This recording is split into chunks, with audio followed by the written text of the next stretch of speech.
O ano pasado, unha portavoz parlamentaria utilizaba unha expresión, decía que o orzamento era escueto e sinxelo. Eu engado outro calificativo, este é meu, é cativo. Cativo na súa cifra, e ademais como o 80% do mesmo se dedica a gastos de persoal, é un orzamento que ten pouco debate.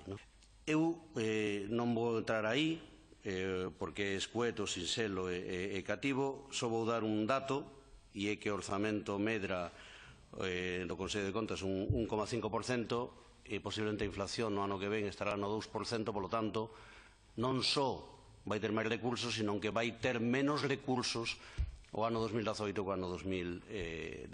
E iso é difícil de entender. Non é un debate de sube e baixa o que nos queremos facer, senón afirmar que este orzamento é claramente insuficiente para desempeñar as tarefas que ten encomendadas. As tiña xa antes de agosto de 2015, pero agora esa escasez é escandalosa.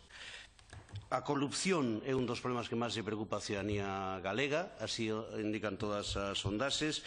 De xeito acertado, no ano 2015 se encomendou ao Consello de Contas que actuara contra esa lacra, que afecta a reputación da actividade pública. Pero claro, cando un encarga tarefas, ten que dar orzamentos para esas tarefas.